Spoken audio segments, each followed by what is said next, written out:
And welcome back to the Saturday Club podcast.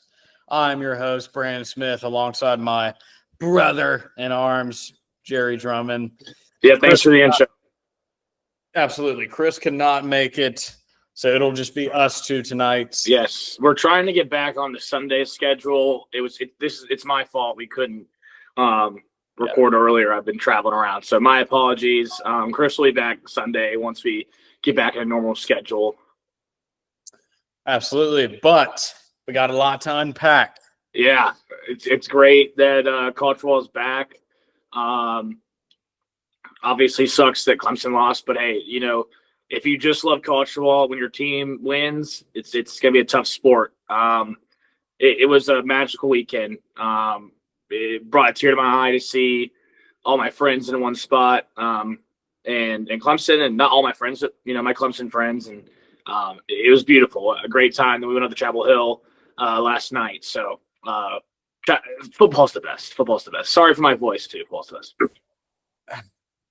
I'm not gonna lie, that national anthem going in Death Valley, it was. I was like, yeah, we're back.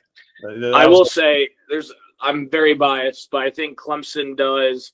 I'm not going to try to argue with bands or whatever, but I think Clemson does a really good job pregame with the prayer, the Pledge of Allegiance, national anthem, and then it being a former military school too, you get the flyover. Obviously, a flyover is not just original to Clemson, but man, it's a special place, and obviously I'm very, very biased towards it, but man, what a special environment. I haven't seen it like that. It wasn't like that when I was a student. Granted, we didn't really have a marquee non-conference home game because we only played South Carolina once at home when I was in school. Yeah, I would say that was probably the best atmosphere I've been to since it's been a while. That was probably one of the better atmosphere games I've been to. It was electric. No other words to describe it, but yeah, I'm just glad football's back, dude. We got a lot to unpack. It was obviously it was. I don't want to steal the show, but three top 10 matchups, 3 top 10 team losing, obviously with those matchups. But I felt like the Clemson LSU game was the only one where you could kind of flip a coin towards the end. I thought Ohio State dominated. I guess Miami, Notre Dame too, but I thought Miami controlled most of that game. Clemson controlled the first half, I thought. Maybe not on the box score, but honestly, Clemson was kind of lucky to be in that game. So maybe LSU did control the entire game. But just a wonderful week of football. I'm glad that teams are willing to schedule these big out-of-conference games, and it's just better for the viewer. And let's just hope they don't get penalized for it in November, December. We'll see. No, yeah, you can't penalize a team for playing, an LSU at Ohio State or a Miami to open the year. Yeah, these teams will change, and it's a long season. So, but let's kind of go in order from the Friday action till Monday. Let's start off big game in Waco, Auburn, Baylor. Auburn edges out Baylor, wins by a couple scores in the end. Jerry, give us your thoughts. What do you think? Yeah, that was if you're a Baylor fan, that was really hard to watch. I obviously with Hugh Freeze, his thing, his MO is running the ball, and they ran the ball. They had 307 yards on the ground for 52 carries. Yeah, you're going to win a lot of games if you can run the ball for 5.9 a clip, and they only threw for 108. I'm not really a box score guy, but when you hit for 5.9 a clip on the ground, you're going to win a lot of games. Baylor had a chance to come back. I'm still pretty high on this Baylor team. I don't think they'll see an offensive line like that. This is Auburn's best offensive line probably since the 2013 national championship runner-up team. I don't think you're going to see that a whole lot of the Big 12. I like Baylor's skill weapons. If I was a Baylor fan, I wouldn't be distraught. I still think, you test yourself early. Obviously, you want to win all your home games. But I think there's a lot of positives, and I still think you're still in that top tier of the Big 12. Absolutely. I think something that jumped out to me was Obviously, the amount of carries they had compared to passes, 17 attempts to 52 carries. I mean, which makes sense. Jackson Arnold kind of had a shaky year last year. You want to build some confidence. You get him running the football with him and Alston and Cobb, which I think is going to be a great duo running back for them. They all had 16 carries. So, I mean, I think Arnold presents – he was more athletic than I thought he was. Like, he was plays. Yeah, I felt like Freeze did a good job getting him in comfortable situations. I think at Oklahoma, he was asked to do a little too much. I mean, Auburn like you said, they only threw the ball 17 times. They have probably the best receiving corps in the SEC outside LSU. That's fair. Yeah. And, I mean, Cam Coleman's a dude.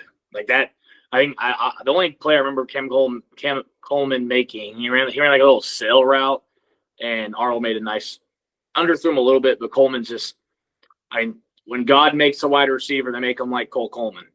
Or Cam Coleman, sorry.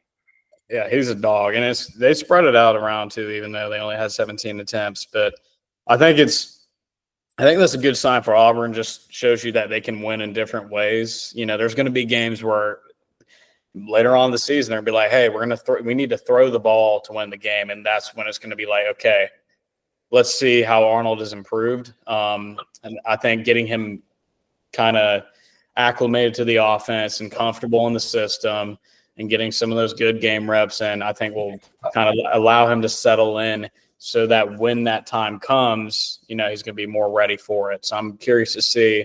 I thought it was a good sign. They the offense looked really good running the football, and that's what carried them to a victory.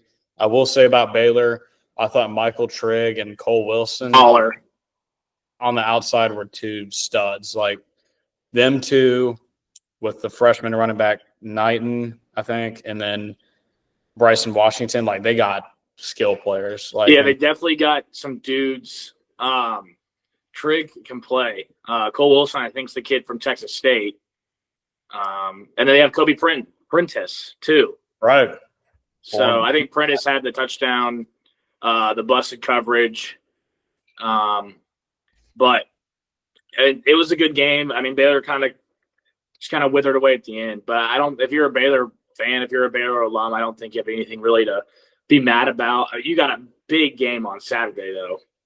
We'll get to that later, but that's going to be an intriguing matchup I'm excited to talk about. But, yeah, I don't know about you. I still think Baylor's a top team in the Big 12 and can 100% play in Dallas. Yeah, I didn't learn. I think this game was just more about Auburn than anything about Baylor. I don't think you say anything. Obviously, you wish your defensive line, who arguably is top in the Big 12, would have held up a little better. But, I mean, at the end of the day, I mean, it was Auburn's night. Yeah, you weren't getting – and like you said earlier, you're not going to face an offensive line that big and physical in the Big 12. Maybe Utah. Yeah, maybe Utah. But I don't think they have the dynamic run game. I mean, Dampier can run, but I don't – Arnold was just scooting around. I mean, it was moving. I was impressed. Yeah. Yeah, I wish Auburn would have opened up a little more in the passing game just so we could have something, but obviously you're not going to show everything if you don't have to. Right. Any more thoughts on this one? No, I'm good. All right, that wraps it up for the Friday action. Let's move on to Saturday, the noon slate, the big noon kickoff with the All-American girl, Jenny Taft. That has to be the most annoying booth. Not our favorite, but so yeah, Texas Longhorns at the Ohio State Buckeyes. This one was a defensive brawl, to say the least. What are your kind of what are your overarching takes? Obviously everyone wants to throw blame on Arch Manning. Obviously he didn't play great. They have taken a huge step back at receiver. It's hard to watch. It's bad. I thought the run game was okay. They had 166 yards rushing. I mean, Wisner and Baxter, it's a pretty good duo, but you're not gonna. I mean, 4.5 a clip is pretty good, but Ohio State, that defense, I was worried how much they lost. But when you recruit like that and you can get talent acquisition is the name of the game, and they reloaded and obviously had some guys that didn't play a lot last year that were ready when their number was called. And I thought Ryan Day called a pretty good game plan with saying, his first start. It was pretty basic. And when you have Jeremiah Smith out there, I mean, it's quite the safety blanket. Absolutely. Yeah, I thought Arch, he didn't play as good as I thought he would. He was making a lot of technical errors and whatnot and stuff you wouldn't think he'd make just because he's had such a good, he's probably had the best QB training out there, compared to anyone, and he's a third-year guy. So that was a little concerning. And like you said, the drop-off, like Wingo's a good player, but his route tree is kind of limited. He's also young. Like he's a sophomore, but like guy, right? Those guys are young, and like you lose, Golden or Bolden? No, Golden.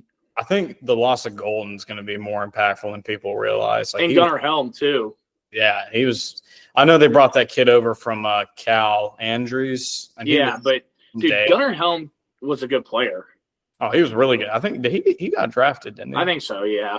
But in like last year, I feel like obviously there was a ceiling with Quinn, but like Quinn was still pretty good for a college quarterback. Like he knew the offense in and out. He could make good enough throws. They didn't ask him to do a whole lot. I thought this was I didn't think Arch was going to light the world on fire, but I didn't think he was going to have a stat line like he did. I expected him to play a little better, but I get it. It's your first legit start on the road, and you play the defending national champions.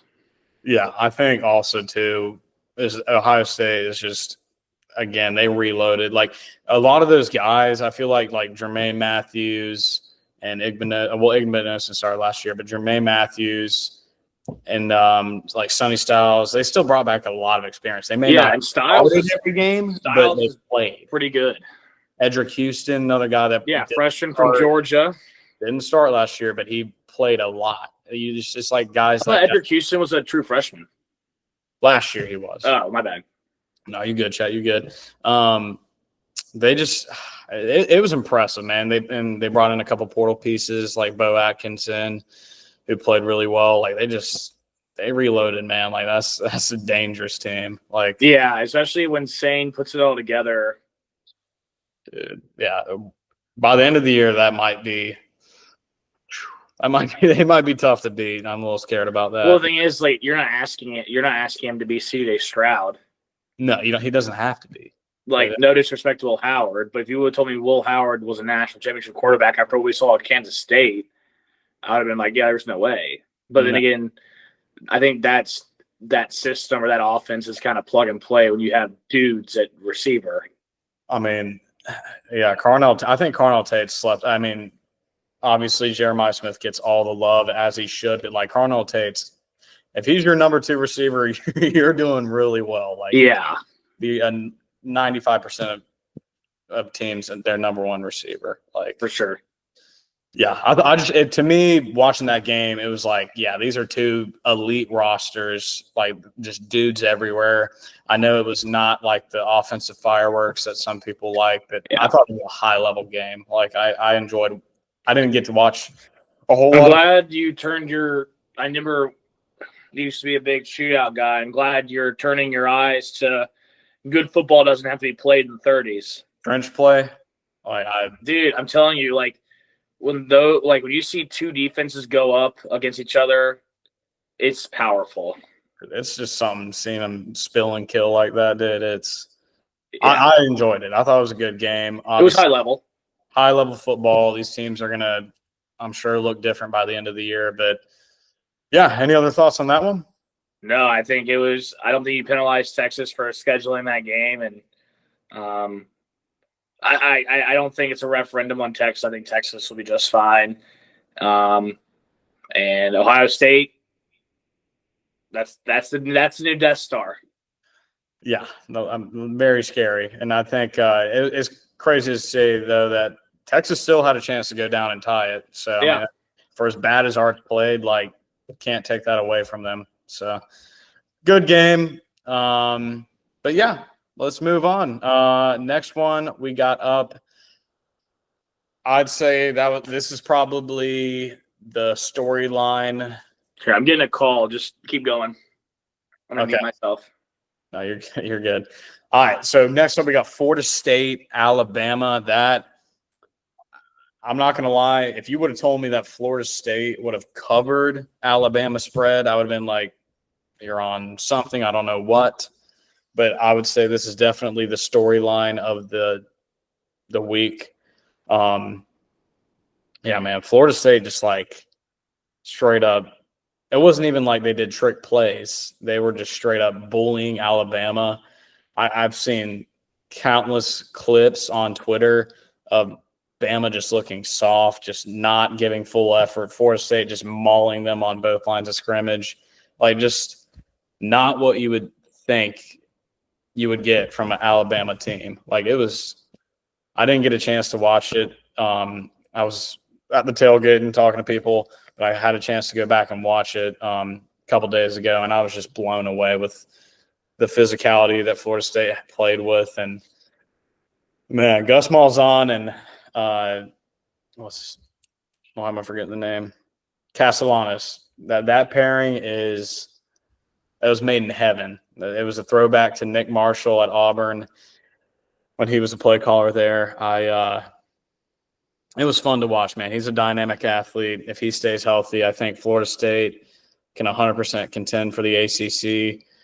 It was fun to watch, dude. And they just Mike Norvell, man. People were criticizing him all off season. I mean, granted, he did go 2-10, so it was kind of worth it. But just the way that he pieced that roster together. You back? Yeah, sorry. Can you hear me? Yeah. Yeah, sorry. Jackson couldn't find his key, so I was getting a little worried that I have the truck key. Anyway, yeah, sorry. That was bad podcasting on my end. I'll run a mile after. No, I was just going on talking about how it wasn't a fluky win. Florida State just lined up and ran it down their throat. They were just on team. Just was on offense. I have a book. They only threw the ball 14 times. Holy crap. When was the last time Alabama lost when they had opponent had less than 15 pass attempts? Oh, is this a question for me? I don't know. I'm just saying. The recipe to beat Alabama, you got to throw it all over the yard and have a mobile quarterback, which they do have a mobile quarterback, but they did not throw it all over the yard. Florida State is a problem. Like, they're good. Like, it's crazy. Norvell, I think, everyone calls Lane Kiffin the portal king. I think Norvell's the portal king. Granted, that he did go 2-10 last year, 100%. But if you look at the year before, that was all transfers basically. Now, I mean, Squirrel White, Deuce Robinson, Castellanos, and then they have a freshman running back who's a really good player. I mean, I think he does a good job. He does a good job. Dude, they got weapons, bro. Like Roydell Williams, Jalen Lucas, Gavin Shawchuck, Chroma. Lucas had that big catch and run. Dude, 230 yards rushing. Like, their running back room is loaded. Like, it's crazy. And they all played, and they all got carries and made an impact. Like, and Mekhi Danzy, too. That was another guy that kind of broke out.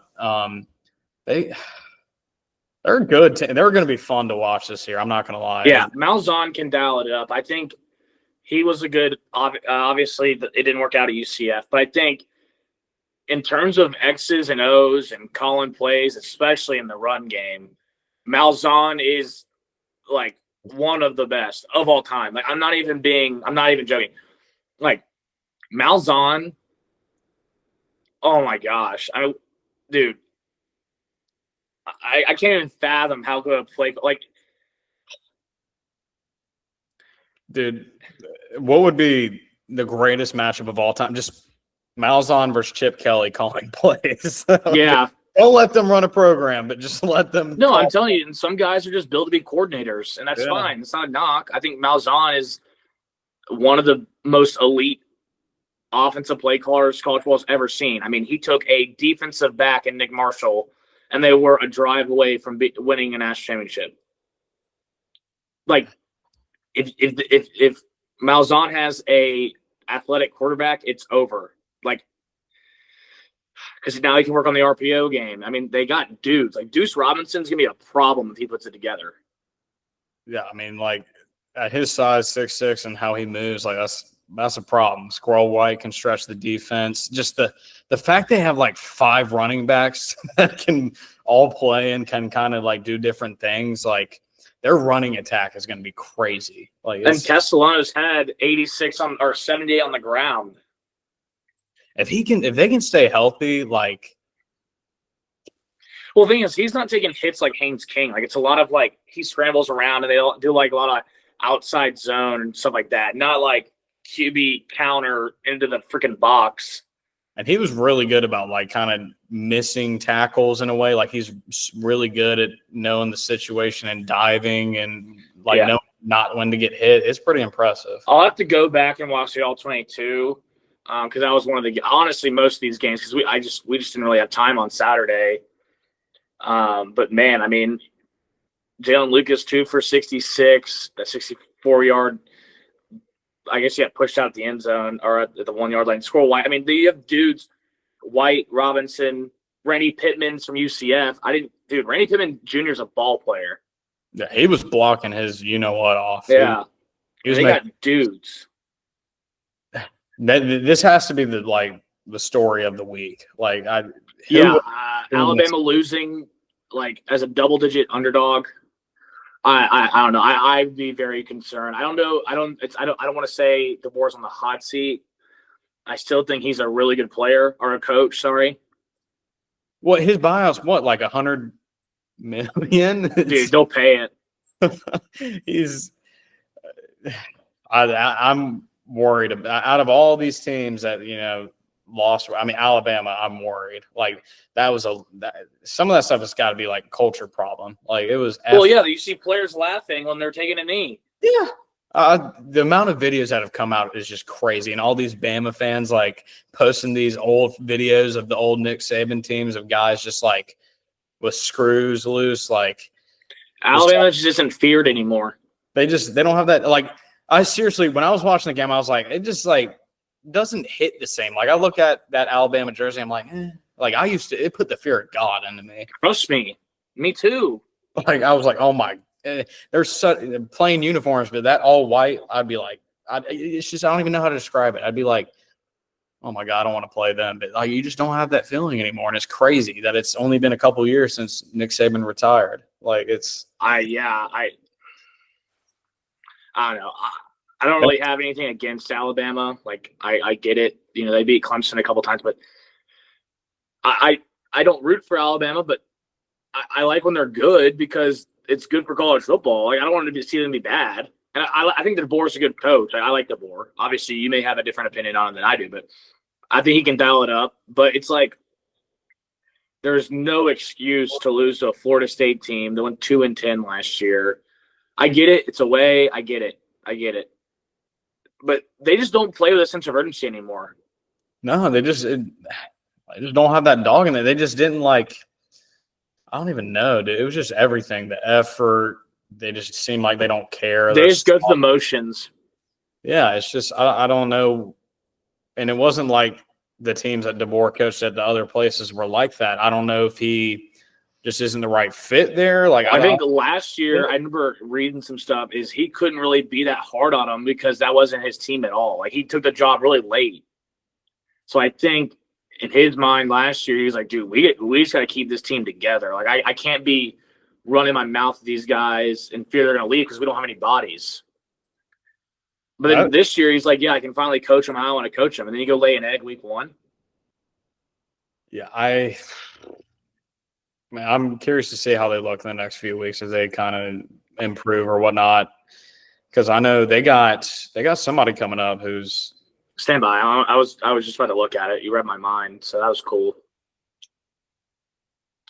Stand by. This is really bad podcasting. I want to say they have Wisconsin next week. I'm going to double check. Wisconsin and Georgia. Yeah, Georgia's week 5, correct? 5, yes. They have a bye and then Georgia. Bye then Georgia. Yeah, I think they should beat Wisconsin. I don't know after what we saw. Like, I'm questioning everything. I guess that will be a good test. Like, let's see what you do against another inferior opponent that you should beat. Let's see what happens at home. So, yeah, I'm very worried about Alabama. I think Florida State, they're the surprise of the week. They're definitely, I think, a contender in the ACC. The ACC is suddenly looking – there's some more teams in that top half, like Miami, Florida State up in there. We'll see about SMU when they start playing some real competition. There could be a good little cluster at the top, more than I thought there would be. Yeah. But any other thoughts on? No, I'm just kind of concerned for the outlook on this program and team. I don't know. If you would have told me Alabama was going to lose by 14, I'd been like, you're smoking crack. Yeah, that's what I was saying when you're on the call. I was like, the fact that Florida State covered Alabama spread is just wild. But hey, we should have just tailed Corso's picks. We should. Yeah, it was rigged. It was rigged, bro. Yeah, they knew it was his last one, so they had to make it happen. Exactly. But yeah, I think that's about all I got from that one. If you want to move on. Yeah, let's do it. All right, let's go to the 7:30 primetime LSU Clemson. I know you got some thoughts on this one. I'll let you take the point. Kind of, what are your thoughts on this game? Oh, man. Obviously, tough game. I finally rewatched it. Just Klubnik, third-year starter, cannot be doing what he was doing. Drifting in the pocket, just did not look comfortable at all. I think he made a couple throws where you're like, all right, that's the Kate Klubnik we know and, respect. But when you go 19 for 38 with a pick and, it was the Cole Turner, and he tried to hit him on the seam. And if you're going to throw it in the seam, why would you throw it to the outside? It was a bad ball. It was disappointing. I thought LSU did a really good job stimulating pressures. I mean, they were sitting 5 all night, it felt like. And Clemson's offensive line, who a lot of talk was saying this is Sweeney's best offensive line, got dominated and didn't even want to run the ball. I don't know why Clemson abandons the run and not. I think we ran it once in the second half, and it was for a 6-yard gain. You gotta, even if you know you can't run it, you have to at least try. As soon as you go one-dimensional, it's over. So I thought the defense was a lot better. I had way more questions about the defense going into the game. Now I leave with a whole lot more questions about the offense. I thought the defense played their butts off. Garrett Riley, I don't know. I saw a stat where the number of games Clemson OCs had that they scored 20 or less, and Garrett has 8 in 3 years. As much as we wanted to dog Tony Elliott, I think he had 2 or 3, and they were all in 2021.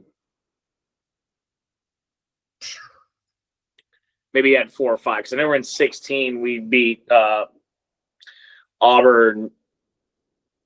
I was like 17-13 or something like that. Yeah, and then in 17 beat them 14-6. But if you hold an LSU offense to 17 points and you lose, it's like, goodness gracious.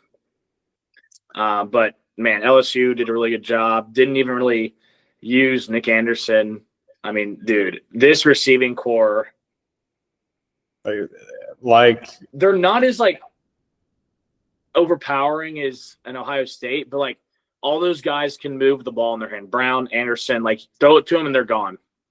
Gone. The team speed is unreal. What I took away, first off, on LSU's offense, I'll kind of go through whatever, but like you were saying, the amount of different guys they have with different skill sets is it's wild. You got your jump ball guy and Trey Green, who's 6'7". You got another tight end that can block and catch passes and Sharp, and you got 4 or 5 receivers, 2 of them that are burners, and Barryon Brown, Xavier Thomas, Aaron Anderson. Then you got your other big body receivers like Nick Anderson. Like, it's just the amount of talent they have all over the place. And then Caden Durham's a great back. I love him. He runs hard. And their offensive line, for 4 new starters, they were up and down at moments. They did enough to, help win that game for them. I thought they looked pretty solid going up against as good of a front Clemson has, arguably a top 5 defensive line in college football. I thought they played well. Nuss was slinging it. I mean, that offense, once they start everybody gets acclimated together, they're going to be tough to stop, dude. Yeah, I picked them to win the league. I think if I was doing power rankings right now, I'd put LSU at 1 in the SEC. I think Nussmeier I think he's the number 1 pick. Just watching him, he's in full control of that offense. He's in full control. He knows everything. Like, it's just crazy. Like, the amount of checks he went into, we were talking about it earlier. Just like, there's not many quarterbacks in the country that can do what he does. Like, his dad was a OC, wasn't he? I think his dad's the OC for the Saints still. So it's like, you just know that kid's football knowledge and brain is just built different. You can tell, it's obvious. Yeah, I thought he just didn't make a mistake. It wasn't like he had a couple throws where, like, goodness gracious. But, like, the big knock on him was he was a little too careless with the ball. I don't think he made a single throw that was a bad read or a bad ball, or just kind of kept it out of harm's way. And, obviously they can win games. I was impressed because I thought this LSU team would have to win games, 40-35, something like that. But they found multiple ways to win. Yeah, I think also with that secondary that they had to piece together in the portal. Mansour Delane, he balled out. Like, he is a stud. They got a good one in him. They're probably the best corner since. Well, let's let him get a full body of work. I'm just saying, I think he's probably the best LSU corner since Stingley. I mean, I think TJ Pickett is going to be like Stingley. I think he's a ball player. Yeah, Pickett and I mean, their corner room is the fact that they're able to do that in one off season is crazy. I think for Clemson, the defense played out. They played lights out for going up against as many weapons as LSU has. I was really impressed with Hannafin. He's a ball player. I liked him. He's just a scrappy player, can come up in the box and is good in coverage. I was really impressed with Pee-woo made plays all night, him and Parker, and the D-line depth is really good. I mean, there's, 5 or 6 guys that were rotated in there, and they're not much drop-off. That impressed me a lot.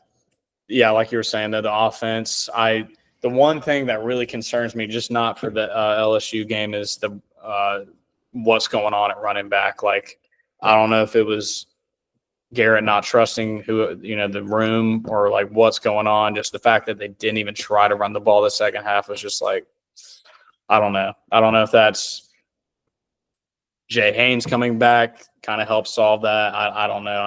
I think that's one thing that I'm looking at, and I'm like, I need to, see what's going to go on there, Yeah, it was concerning because all camp we hear about how Adam Randall's going to be a dude. And it's just like, I get it. It wasn't there, but you can't just abandon it completely. Yeah, like you're saying, you got to keep them honest. At least try. I mean, at that point, they were just, like you're saying, rushing 5, dropping 6, kind of just having their way with them too. It was just, I don't get it. I'm curious to see, especially in a couple of weeks against Georgia Tech. I think that'll be a really good test. Just they end up doing. But any other thoughts on this? No, I'm more than happy to talk about any other game. All righty. We can move on to the Monday night action. We had the number 10 Hurricanes taking on the 6th-rated Fighting Irish. Miami won by 3, 27-24. You want to start us off with this? Carson Beck looks good, dude. Yeah, I felt like he returned to 23 form. Yeah, he the touchdown to Tony was a great throw, drifting to his left and still making that throw is unbelievable. I mean, Malachi Tony, he can play. Kind of reminded me of Casey Concepcion his freshman year. Similar player. Is he Kadarius Toney's brother? That is a good question. Stand by. We got to know this. I mean, I think both are from South Florida, so I don't know. I was just not related to Kadarius Toney. Not related. He plays like him a little bit. Yeah. And CJ Daniels obviously made the ridiculous catch. But I thought that what surprised me, I mean, I think Miami has a great offensive line. I didn't think they'd be able to control Notre Dame the way they did. Yeah, they just started laying on him. That right side with Bounty Noah and Nez Cooper, I believe it. I mean, they were just mauling dudes. Like they're gonna be a problem against a lot of teams just because they're so big and physical. And I think Carson Beck, you could tell, this is his 5th or 6th year, like full command again, kind of like not to the extent of Nussmeier, but you could tell he was in control and had played a lot of football. He looked good, kept the ball out of harm's way. I like their running back room with Brown and Fletcher, and they had Tony step up. The fact that he's their number one as a freshman is crazy. I know they brought in some other portal pieces that didn't get as much targets, but man, Reuben Bain, that is a dude. That is God. It is. He was probably the best player on the field that night. He was just taking over the game. Like they could not block him. It was crazy. I'm excited to see. I mean, and I think their secondary, which was basically all got in the portal, I thought they played a really good game. Granted, I mean, I don't know how good Notre Dame's receiving core is. I don't know. Was their rushing attack so good last year that they didn't, it kind of allowed their receiving room to they didn't have to rely on them as much. And now maybe this year, they definitely aren't going to be as dynamic as they were last year in the run game. Yeah. I don't know why. I mean, Jeremiah Love only had 4 carries at halftime. He looked like he lost his step. I don't know if he's banged up. He just didn't look like he got hurt towards the end of the year, but they said he was fully healthy. But I thought CJ Carr battled. I think they called like 3 straight screens to open the game to Fiazon.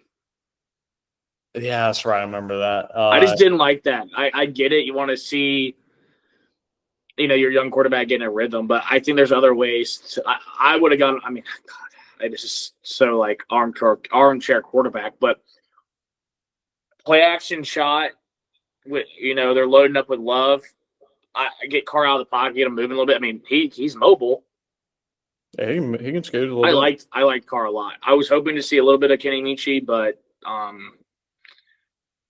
I thought Carr played his butt off. He competed. Yeah, he battled, especially in the second half.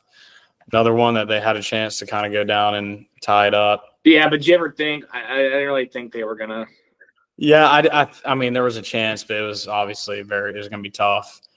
The fact that Hard Rock Stadium was rocking. I was shocked. They were getting after it. It was loud. I mean, that could be a hard place to play. Yeah, if everyone's bought in, that's the big if. I will say, I thought that was probably one of the better games I've seen Carson Beck play. Yeah, since the 23 season. Yeah, the stats don't jump out at you, but again, like you said, full control, made the simple plays, hit a couple home runs. I mean, there's a lot of teams out there that love to have a Carson Beck. 100%. Yeah, he's a good player. I think people kind of wrote him off, especially last year. He didn't help that he had I think Georgia had the most drops out of any team in the country last year. Offensive line was a little shaky. I think people were like, oh, Carson Beck's trash, yada, yada, and kind of wrote him off, which I think was probably not – that was unwarranted maybe. He looked good. I'm a little concerned about how Jeremiah Love, I don't know if he's battling an injury or something. I want to see them obviously get him more touches. I think people are saying, "Oh, Notre Dame is not going to be that good this year," or whatnot. I think we need to slow our roll a little bit on that. I think CJ Carr could develop into a nice player, and they could still be a playoff contender. So the only thing that concerns me is Greathouse didn't have a catch. Yeah, that I don't know if they just kind of schemed it up. I got to go watch the all 22 film. Yeah, I'm gonna put that on the TV and watch. Yeah, I don't know if they kind of just made it an emphasis to make sure or bracket him or whatnot. I don't know.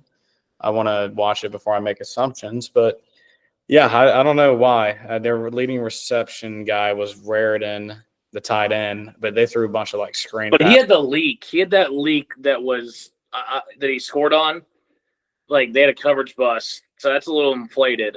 Yeah, I mean, outside they really didn't move the ball that well through the air outside that one play. Yeah, their other leading Malachi Fields with 3 catches for 48. But he had the key fumble to start out the game. That's right. And Charlotte Christian product with a touchdown, Micah Gilbert. Is he a true freshman? Redshirt freshman. Okay. Yeah, I think that he could be a decent jump ball guy for them. Yeah, I don't know. I want to see more out of them. I know they got A&M 2 weeks. Yeah. So that's going to be a key game. We'll see about that. But any other thoughts on this one?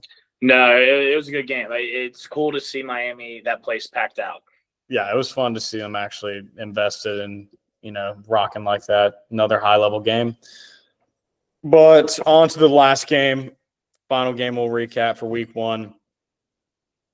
Chapel Bill got Chapel killed. Nice. I know you were at the game, so you got to see it live. What were your thoughts? I've been to Chapel Hill a handful of times. It's a beautiful college town, beautiful area, fun place. It was loud. It was loud. It was very loud. It was electric. First quarter. Yeah, I think obviously they went down and scored on their first drive, but let's see what the script looks like. You know that meme? It's great, you scored on your script. Now let's go see the other plays. It's the what's his name? Parker Fleming tweets that. When you score within the first 15, that's great, but it's almost fluky. I thought TCU, one of the big knocks on them last year, they couldn't run the ball, and they get Kavarian Barnes. He goes 11 for 113. I mean, they really committed to the run. And Nate Palmer, I think he's the true freshman, 61. Trim Battle had the 1 carry for 20. I mean, they were explosive. And then Josh Hoover is like that. I think Josh Hoover's top 5 quarterback in the country. And they reloaded a receiver after losing Savion Williams and Jack Beck. I like Manjack. No gloves for Manjack, respect. And then Jordan Wright, home run threat. And they still have Eric McAllister, who was fairly quiet last night. I don't think he had 3 catches for 20 yards. Oh, sorry, not Jordan Wright, Jordan Dwyer. Sorry, 9 for 136. I want to say he's from Idaho. And they have a good tight end, DJ Rogers, big old body at tight end. I like the makeup of this group a lot. I really do. I think watching them live, I'm I could see TCU in Arlington. Oh, 100%. Yeah. Kind of like you said, after that first drive, the first drive, everybody was like, oh my God. Like you said, ended up being just the script. But I really liked the running. One of the criticisms we had of TCU last year was couldn't really stop the run, couldn't run the ball. I grant UNC is probably not going to be great this year, but they dominated in both those fashions in the way you'd like to see them do that. So that was a positive sign for them. I think where'd they get Barnes from? They got him from UTSA. He impressed me a lot. He's fast for his size and can, go north-south. Like you said, I think Josh Hoover is one of the more underrated quarterbacks in the country. He's got a live arm. He can move in the pocket. He's athletic. They got weapons out wide. TCU, another one of this. I mean, Big 12, man, they're going to be fun to watch. Another one of those teams that could be in Arlington. I think the defense looks improved. Let's, obviously need to see, against better teams. But I like TCU. I got them I don't want to overreact. It's week 1.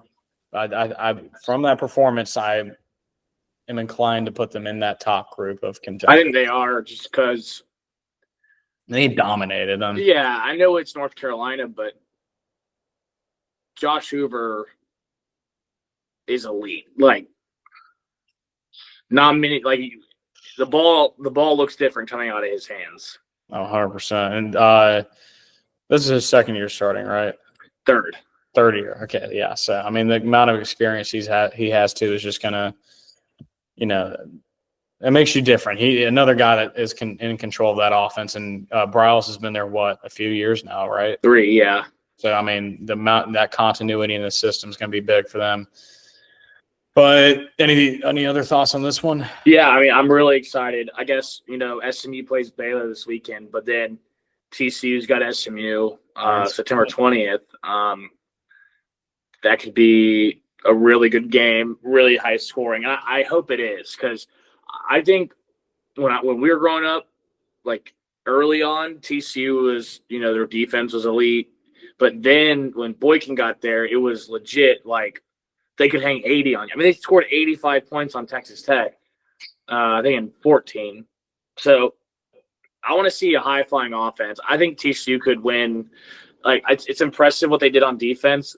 But I want to see TCU. I think TCU could easily be a top 10 offense in the country.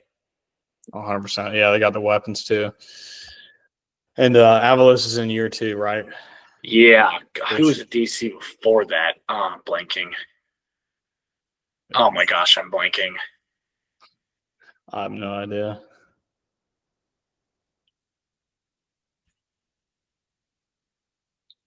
Oh, my God, I'm blanking. This is killing me. Do we need to use the Google? Yeah.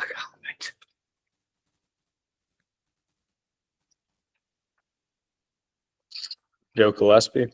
Yes, from Tulsa. They played at 3-5. I just think that 3-5, if you're TCU, and you can go into Dallas and get basically whoever you want, especially in Fort Worth, you got to play a defense that allows you to be the aggressor, not not being prevent. I like the 3-5, but there's no, like, Iowa State, yeah, you have to run that. I'm sorry. At TCU, you could, dude, Duncanville is right down the road. Crowley, or North Crowley, they just won state, is 10 minutes south of Fort Worth. Like, there are dudes in DFW, obviously. And, TCU, I know, is not, the popular school in the state. I think they're third, maybe, third or fourth. But, they're definitely the most winningest program in the last decade in the state.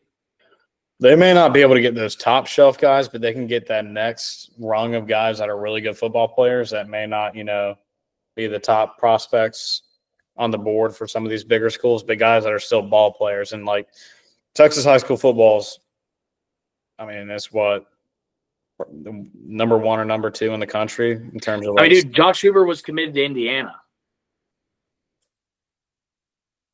And did he end up flipping on signing day? When Dykes came. I did not know that. I think TCU legit could win the league and then maybe win a playoff game. Yeah, I could 100% see that. They go up against one of the, the third or fourth or fifth best team in the Big Ten or SEC or a G6.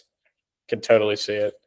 No, but it's cool to see. Obviously, I have a degree from TCU, so a little biased, but just watching them last year, it was a hard watch. They were in so many games and just found ways to lose, but I think they can win the league. I really think they could, and UNC is in trouble. They're bad. Yeah, it might be a long season for them, but yeah. Any other thoughts, or you want to? No, man, it was a good week 1. Just another. I'm glad it's back. I'm so glad. So much tape to watch. The fact we get to recap and watch tape and then roll over to the next week, it's so glad. But